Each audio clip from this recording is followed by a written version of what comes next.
So hello everyone, welcome back.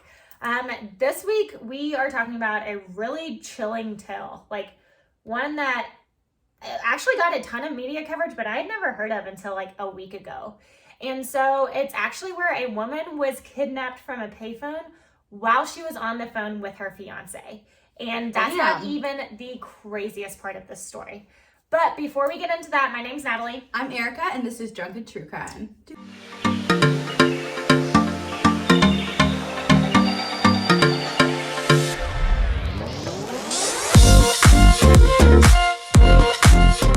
Hello, Drunken True Crime fam. Welcome back.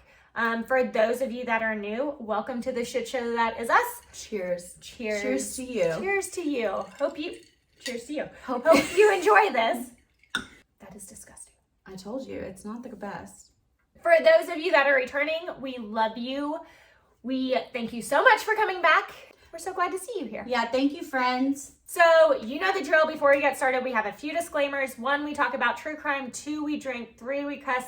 4, sometimes we laugh, and that's not us making fun or making light of the situation. We are typically laughing at each other or ourselves, sometimes the murderers, but never the victims. Like a Tinder profile. That was so perfect. Sorry. Damn it, Erika. It's like a Tinder profile. Sometimes I drink, sometimes I cuss, and sometimes I'll even laugh.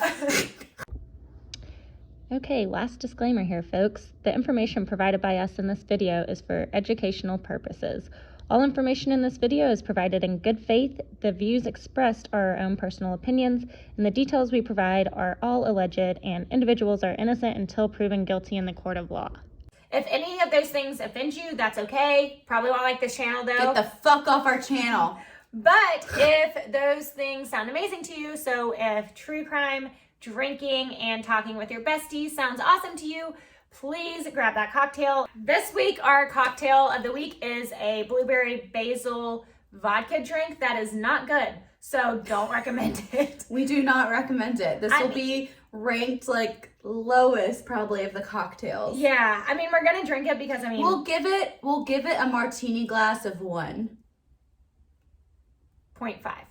It's really bad. So half of a martini glass. Half of a martini glass. Okay, so this week we're actually going to talk about the case of Angela Hammond. She is better known as Angie, so from here on out we're going to call her Angie. So Angie was born on February 9th, 1971 in Kansas City, Missouri. Parents Chris and Marcia. So about 4 years after Angela was born, they actually decided to move. And so they decided to move to Clinton, Missouri to be closer to Marcia's parents because they were aging and they just wanted to make sure that they were a little bit closer, which was great because Angie got to be near her grandparents. Now, Clinton, Missouri is a very, very small town. So they have approximately a little over 9,000 residents. So it's your quintessential like American town where everybody knows everybody, but like people have small talk because they want to have small talk with you, not because they're forced into it. Now, not long after this move, the Hammonds actually decide to have another child. And so they welcomed their second child, which was a little boy, and his name was Lauren. So this would be Angie's little brother. And she thrived as being a big sister. Aww. Loved it. Again, very, very close siblings, very, very close family. The parents did end up eventually getting divorced and separating, and they moved away from Clinton, but still remained fairly close. But overall, they still stayed very close as a family. Angie had a great childhood. Angie was described as being very outgoing. She was very, very intelligent, very witty. Oh, Lord. Fucking A. Yeah, these things stick for some reason. So thank you for trying to use it, but we can just use the thing. Yeah, so she was very intelligent. She was very witty. And this drew people to her. She was very, very popular in high school. Charming. Yeah, exactly. Someone very charismatic, like someone you can easily like relate to and become friends with. So like me. Yeah. I didn't like that reaction.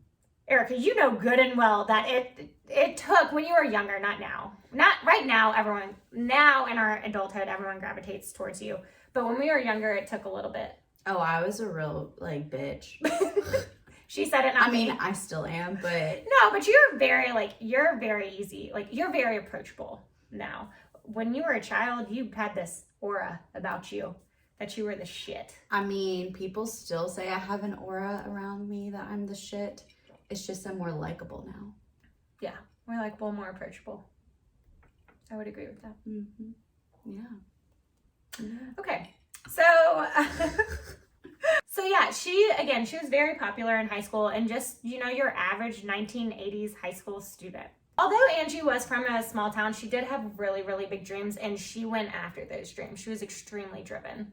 In November 1990, when she was just 19, Angie would find love in a football star from her high school named Rob Schaefer. Rob was 18 at the time and a star athlete on his school's football team. These two were a match made in heaven, both smart, athletic, funny, and they just clicked right from the start. I know. It gets so much worse. Yeah. In January of 1991, the couple found out they were pregnant. Even though it was a shock that they were very young and they were ecstatic about this news. After finding out, Rob got down on one knee and proposed to Angie, and of course she said yes. She said yes, girls. Of course she did.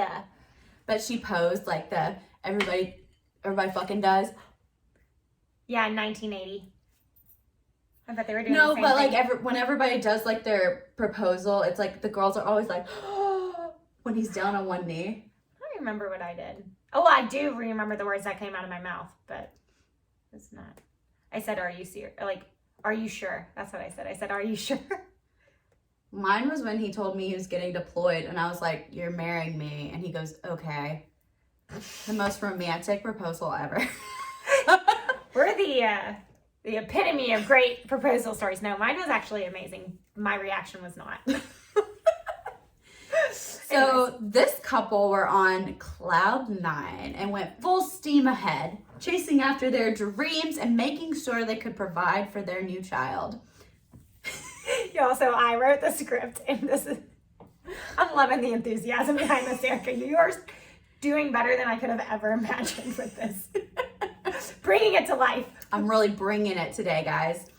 They moved into a rental trailer together, and it turned into a home. Angie worked at a bank as a processor and attended classes at Central Missouri State University, while Rob worked multiple jobs with the end goal of eventually joining the military in the summer. So on April 4th of 1991, the couple actually went to Angie's mother's house for a barbecue.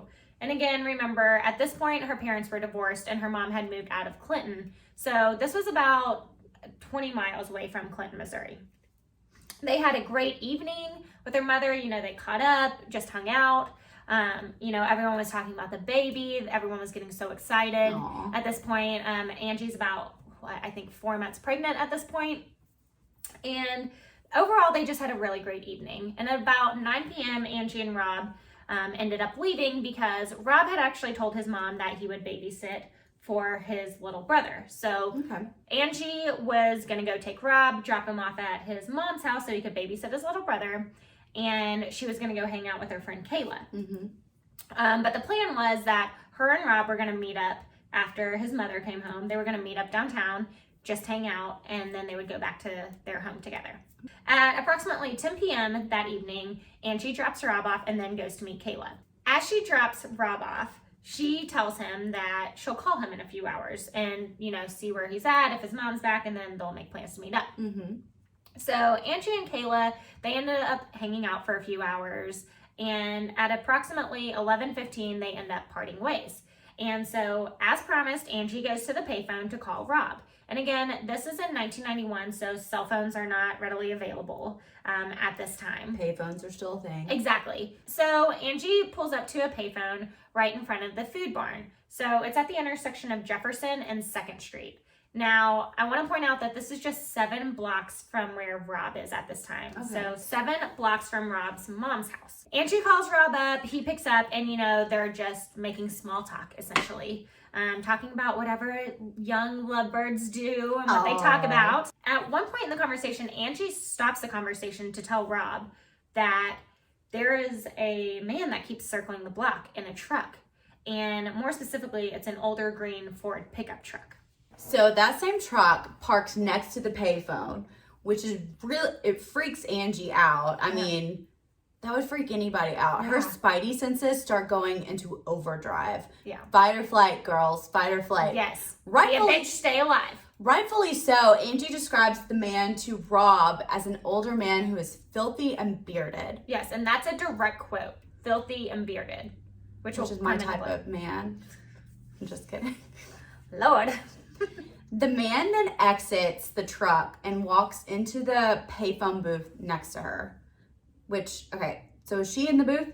So remember back in the day, there were these booths. Like individual booths. Yeah. And so there were like 3 booths right next to each other. Okay. And so she was in one and he walked into one right in the next next to her. one. Yeah, so they're not in the same booth together. I'd been like, bitch, please go to the other one. Yeah, they're 2 separate booths. Okay. But they're right next to each other and they're like there's glass on each side so you can see through. So he gets in the pay phone booth next to her and then he walks back to his truck, which put Angie like somewhat at ease. Okay, he's leaving. Yeah. And then the couple goes back to the conversation that they were having. You know, she's lowered her guard a little bit. The creepy, filthy guy finally went back. Yeah. Meanwhile, this man seems to be using a flashlight to find something in his truck. Angie notices this and being the sweetheart that she is, or maybe just trying to break the awkwardness, she asked if he needed to use the phone because maybe the one next to hers was broken. Right, because he never actually made a call when he was in that payphone. He just kind of walks up to it, like picks it up, and then walks away. This is the opposite of what we talked about. Yeah, so again, ladies, be a bitch and stay alive. I mean, come on. No victim blaming here. No, but this is what we're talking about. This is an example of like this. We learn from things like this because people are assholes and do shitty things to people. Right. I mean, being women, we are the nurturers. We have to make everybody feel comfortable. Exactly. But it's okay to go against that instinct, especially when you're feeling spider senses at this point. Yep. So the man said no to her and then thanked her. Again, the couple goes back to talking, but seconds later, Rob hears a scream. And then he hears the man say, I didn't need to use the phone anyway. Chilling. I have no words. Yeah. Which is odd. Think about like being on the other end of that phone. And like hearing that. It's terrifying. Rob immediately drops the phone and ran out of the house to go get Angie. Yeah, like ran. I mean, he's only 7 blocks away, Yeah. like we said. So Rob runs out the door, jumps into his truck, and immediately speeds down to this payphone. As he's going towards the payphone, though, there's a pickup truck that speeds past him going the other direction. And as this truck passes, he hears someone scream, Robbie. Yes.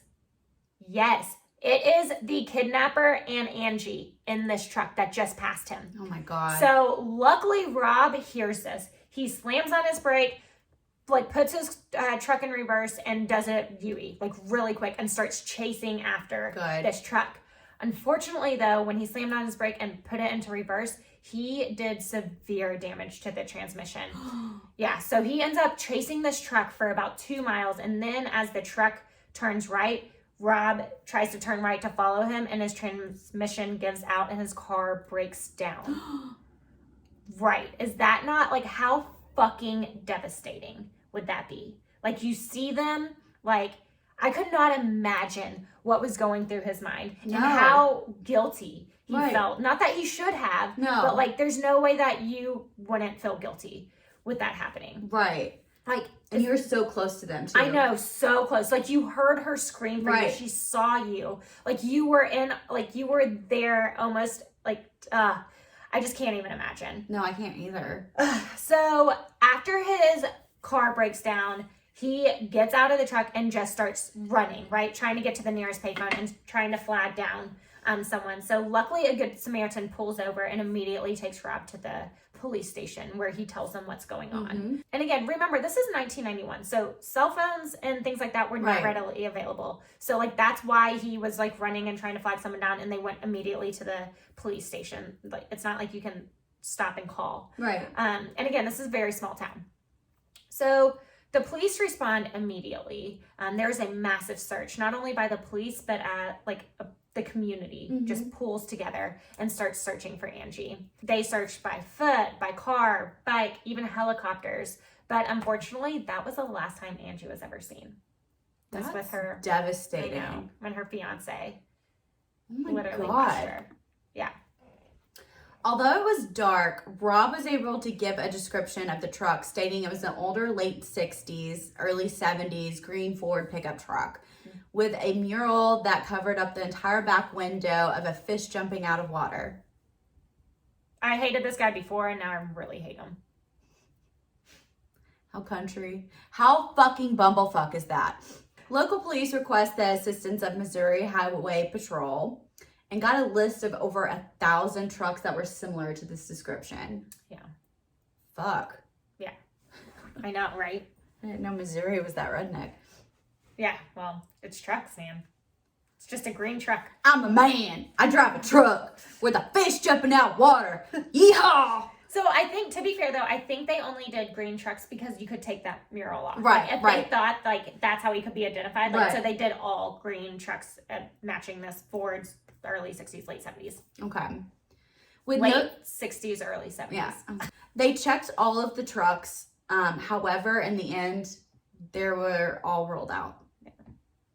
With no sign of Angie, thousands of trucks ruled out, and no new leads, the police turned their focus on to Rob and start questioning whether Rob was lying about what really happened that night. Was it just a little too convenient that Rob was on the phone when all this was happening, or that that his car mysteriously broke down? Yeah. I mean, statistically, Robert is the most likely suspect.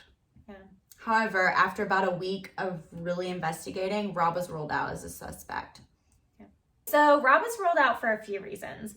One, they were able to locate his car, and they did, in fact, well, one, it was exactly where he said it was, where he broke down. And two, they did determine that his transmission did give out. Okay. So it was in line with what he said. Two, they found Angela's car right outside of that payphone, exactly where he said it was, with her purse and everything still in the car. Three, he passed a polygraph test. And then four, two witnesses actually came forward. Excuse me. Two witnesses actually came forward and said that they did in fact see this truck that Rob had described and a suspicious man hanging around the payphone around that area at this exact same time. So exactly what Rob said, they've kept finding everything aligned, like all the evidence aligned with what Rob had said. And then, not that... If there were witnesses, why didn't they intervene? So, they didn't see her being kidnapped. They just saw this guy. Like, he was bordering before that. Yeah. So, like, they think that she was taken around 11:45 to 11:48. You don't know exactly what time it is when you're talking on the phone with your significant other. And they saw this guy around, like, 11:30. Okay. So, it was around the same time, but before. So, they didn't actually see it happen. And then, also something that I wanted to point out, not that the police necessarily took this into consideration when they were ruling Rob out, but that I thought was very interesting is that Angie's mom stood by Rob the entire time, even when he was being investigated, saying there's absolutely no way he would have done this, that she's known him since he was a child, like he loved Angie and like wanted to protect her, like there's no way he was involved with with this or in this at all. So I don't know, I thought that was really interesting. But now, despite all of this evidence that backs up Rob's version of the story, there are still people that are skeptical and think that he's involved in some way. What do you think? I don't think he was. Do you? No, not the moment. Yeah. I don't think he was, especially like if you see like videos, like he's still like to this day he still talks to Angie's mom and is still close with Angie's mom. Like, I don't know. I think it was like, I mean, he'd have to be one hell of a mastermind to pull all of that off. Yeah. So from there, police have turned to other suspects, but quickly ruled them out too. They looked into Angie's ex-boyfriend, Bill Barker, because there were rumors in town, I know, in a small town, that he could have been the dad of Angie's baby. Yeah, because remember, she was 4 months pregnant. What a plot twist. Fun fact. Plot twist. Not true. But these appeared to be just rumors, and police were quickly able to eliminate Bill as a suspect. Yeah. One by one, they were eliminating people within the community and followed up on every sighting. Yeah. But eventually, they got to a point where they ran out of viable suspects. This left the police baffled. As it should. I mean, frustrating as hell. how did this happen in such a small town and they can't come up with a single lead? Yeah. I mean, it's got to be so frustrating. But like small towns, I mean, they keep things close to the belt though. But like everybody knows everybody. Like you would eventually think that someone would talk or something would happen. Like where they just had a lead. Maybe you can't prove it. You know, maybe you don't have a legit suspect, but you have a lead.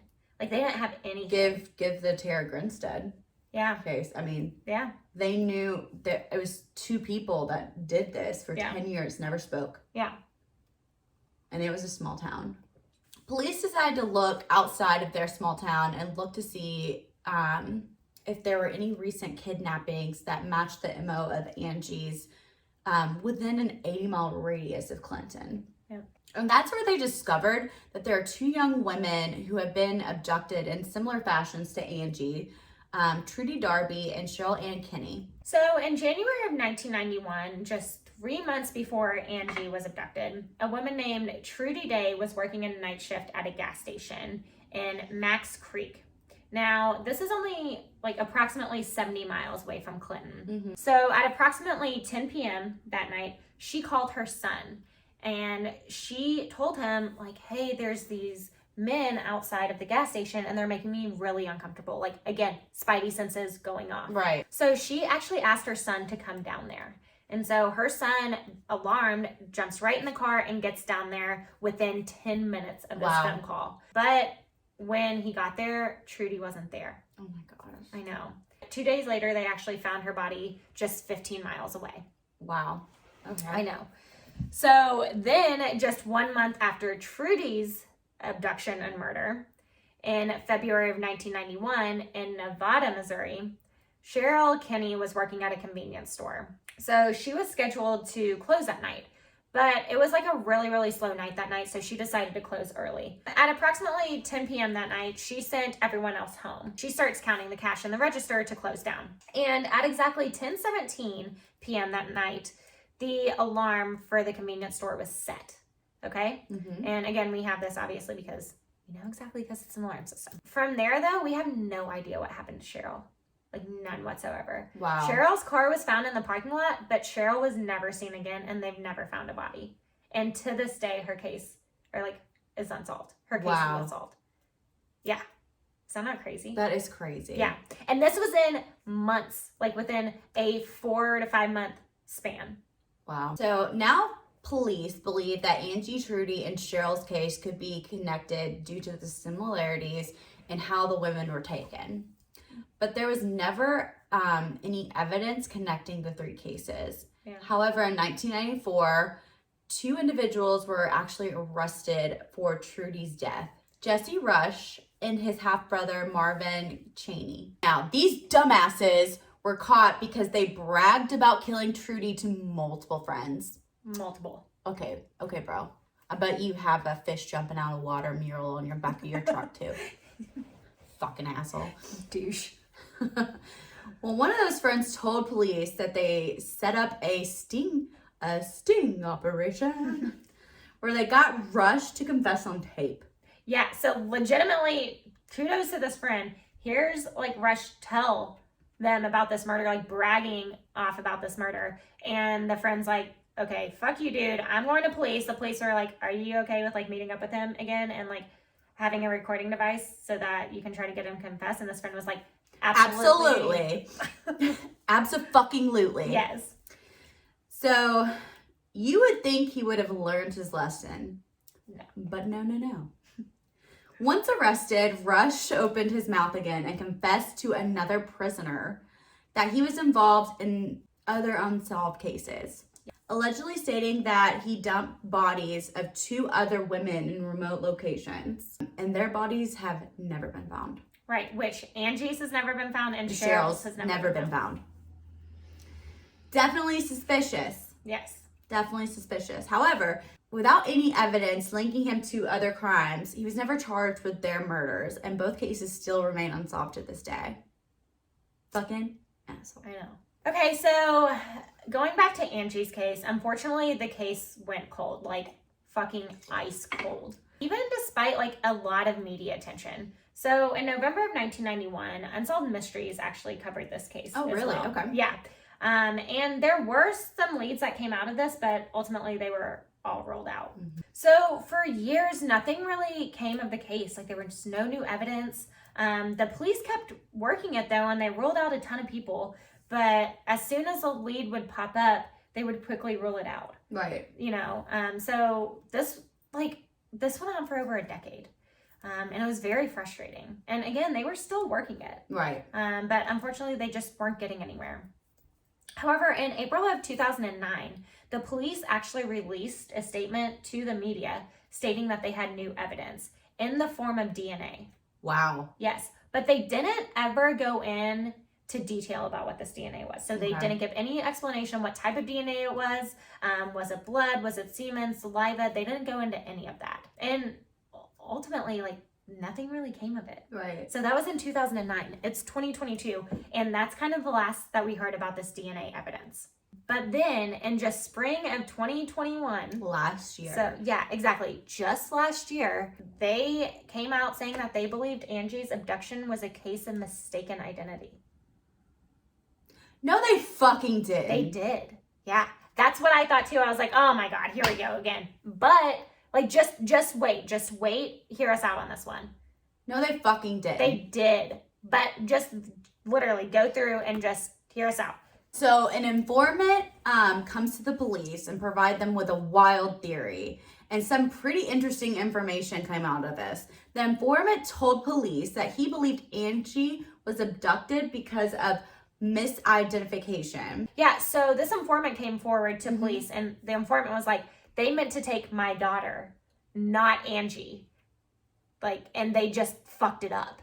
Seems pretty far-fetched, right? But hang in there with us on this one. Yeah. So in 1999, this informant was working as a confidential informant on another case. A case with some pretty scary characters.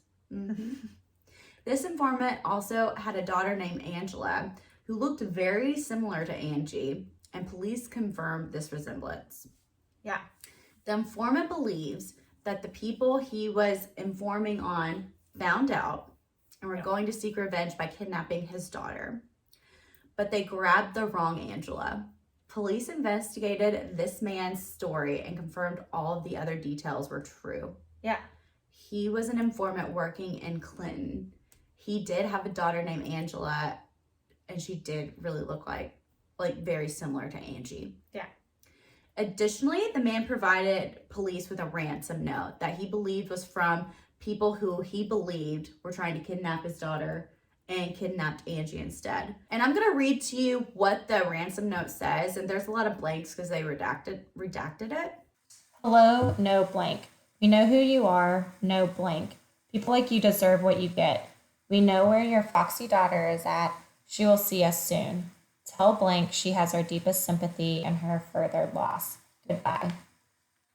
He also spells by wrong. He spells it B-Y, and that bothers me really bad. I mean, the ransom note bothers me, but that really bothers me. Now, if this is what truly happened, like, how fucking devastating for Angie's family. Like, not saying that I wish the other girl was abducted. Like, I'm not saying that whatsoever, but what a series of fucking unfortunate events for Angie. So she gets kidnapped due to mistaken identity. And then her fiance's truck breaks down as he's chasing this kidnapper. Like, as he's trying to save her. This case, I feel so bad. Like, they were so close to saving her. And again, though, her body's never been found. They have no idea what happened after this. Whether you believe this was a case of mistaken identity or not, that's where the case stands. That is the latest lead that they have, and that's the theory that the police are going with. So nothing new has transpired. No new evidence has been presented. No one's been named as suspects, and she's never been found to this day. It's a fucking... it's very, very sad. Right. But it's fucking scary. Like, literally abducted within seconds while she's on the phone with her fiance. Right. Her fiance catches up to her and then loses her due to his car breaking down. Like, terrifying. I don't know. What do you think happened? I have a lot of thoughts going through my head right now. If it was, say I believe in the mistaken identity. If it was a mistaken identity, when did they find out it wasn't the informant's daughter? And why didn't they just get rid of Angie? So that's probably what happened. But like, that's not get rid of Angie in like a murderous way. Why didn't they just like get rid of, like, drop her off in the middle of nowhere? Because she could identify him. I mean, she already identified him to Rob. Remember on the phone? Like, True. I think that's why. I think what happened is they probably, if that's true, which I don't know. That would be really fucking unfortunate. Well, my other thought is like, what was this informant giving information on for those people? So it was around like a really intense drug case. Okay, that's what I figured, because that's where my thoughts go next. Yeah. What if it's the fact that they did find that it was mistaken identity? Mm-hmm. They are in a drug ring and a trafficking ring. Yeah. What if they sell her as in human trafficking? Yeah. But like, so my thing with that is the reason why I think, and this is terrible to say, the reason why I think she's no longer with us is because I think the baby would have shown up somewhere. Like somewhere there would have been a baby that was dropped off that, I mean, I guess we don't know if there that wasn't what happened. Yeah. After she has the baby, they could just get rid of it. Yeah. Either killing it, or they could just drop it off at the hospital. Safe haven, yeah. Or The fire safe department. haven law. Yeah. Or church. Yeah. Yeah, I don't know. I just don't think she's with us anymore. I don't know. I honestly don't know. I don't know if the brothers were involved. I don't think they were. No, they're too stupid. Yeah, I think they would have gotten caught. Like, they would have found some They would have connection. definitely bragged about this. Yeah, which they kind of did. They never said the names, and now one of them's dead. But, I don't know. I think it was a random person. I think they saw her. Mm-hmm. Like, maybe they were out trolling that night. I think it was a random person, picked her up, did something nefarious with her, and then killed her because she identified him. And then I think probably when she screamed Robbie's name and Robbie started, or Rob, she called him Robbie, started following, I bet that freaked him out. Oh yeah, like definitely. Really bad. He's like, I gotta get rid of her. Yeah, and so I don't know. But anyways, let us know that, okay, again, that case is very terrifying. Right. It's a cautionary tale. So be aware of your surroundings. If your spidey senses do go off, ladies, trust them. Right. And let us know what you think happened to her. Again, to this day, and there was a lot of media coverage around this case. Had you heard of this before? Mm-mm. Yeah. So there was a lot of media coverage around this case, and still to this day, her body's never been found, and they don't have any suspects. So Wow. It's really sad, but let us know what you think. If you did like this story, as sad as it was, please like, comment, subscribe, hit the notification button, and... Also, if you want to reach out to us with different theories that you may have, or want to recommend a case that we cover, the best way to reach us is Instagram at Drunken True Crime, or reach us by Gmail, drunkentruecrime@gmail.com. Yes. Thank you. That was good. I did That was it. good. But until then, guys, Be a bitch and stay alive. Cheers.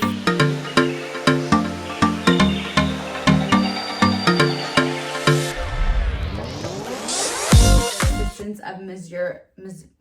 Mizzou. No. You know, as she drops Rob off, was that even, I don't even think, there's just one word. While Rob worked.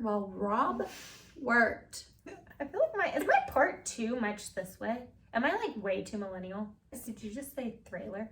That's not proper English. Stop texting and driving. This is fucking terrible drink. Okay. We're in rare form. I think we're both tipsy.